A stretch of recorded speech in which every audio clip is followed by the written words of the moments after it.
Assalamualaikum warahmatullahi wabarakatuh. Kali ini saya akan mempresentasikan tentang sektor perkebunan, yang mana perkebunan itu sendiri merupakan salah satu subsektor strategis yang secara ekonomi, sosial, dan juga budaya memainkan peranan yang sangat penting dalam pembangunan. Hal ini juga diperkuat sesuai dengan Undang-Undang Nomor 39 Tahun 2014 tentang penyelenggaraan perkebunan, yang bertujuan untuk yang pertama yaitu meningkatkan kesejahteraan dan juga kemakmuran rakyat. Untuk yang kedua, meningkatkan sumber devisa negara, dan yang ketiga, menyediakan lapangan pekerjaan dan juga kesempatan usaha. Dan untuk seterusnya yaitu tentang pembangunan perkebunan, yang mana pembangunan perkebunan itu sendiri telah dimulai sejak tahun 1970-an.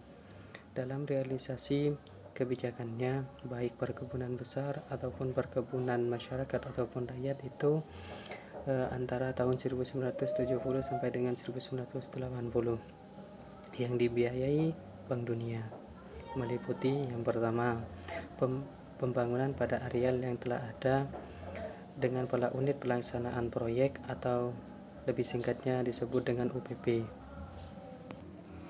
Dan yang kedua di sini yakni membuka areal baru sekaligus memperluas lahan perkebunan untuk perusahaan perkebunan negara dan juga perusahaan perkebunan swasta. Dan secara umum kebijakan perkebunan di Indonesia terpolarisasi menjadi dua kutub pemikiran atau pandangan dalam menilai kontribusi keberadaan subsektor perkebunan terhadap perekonomian negara. Di sini ada pendapat yakni Graham dan juga Flooring 1984, yang mana mereka berpendapat tentang perkebunan besar itu memberikan keuntungan bagi negara atas produksi dan juga nilai tambah. Dengan demikian, pembangunan perkebunan itu memberikan sumbangan signifikan bagi pendapatan negara melalui pemenuhan kebutuhan dalam negeri dan juga ekspor.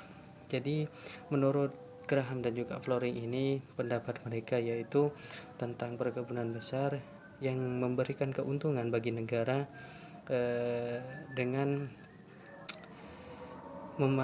melalui pemenuhan kebutuhan dalam negeri dan ekspor. Jadi di sini itu Graham berpendapat perkebunan besar memberikan keuntungan karena mereka berpikir itu secara akal bahwasannya perkebunan yang besar itu dapat memberikan keuntungan yang besar pula bagi kita. Seandainya kita berpikir secara akal, akan seperti itu. Jika kita mempunyai lahan yang banyak dan kita menanam apa saja itu dalam sesuai dengan luas yang kita punya, maka hasilnya pun juga akan demikian. Jadi itu menurut Graham dan juga Flooring 1984. Sedangkan menurut Haryanto di sini 2007, sejarah Indonesia itu tidak dapat lepas dari sektor perkebunan yang memiliki arti sangat penting dan juga menentukan dalam realita ekonomi dan sosial masyarakat. Jadi menurut Haryanto ini itu sendiri adalah ia berpandangan secara real sesuai dengan pengertian daripada perkebunan dan juga sektor perkebunan. Jadi Haryanto di sini mengungkapkan bahwasannya sejarah Indonesia tidak dapat lepas daripada sektor perkebunan yang memiliki arti sangat penting dan juga menentukan dalam ekonomi dan juga sosial masyarakat. Jadi demikian presentasi yang dapat saya sampaikan tentang sektor perkebunan. Apabila ada salah kata atau tingkah laku dan semacamnya, saya mohon maaf.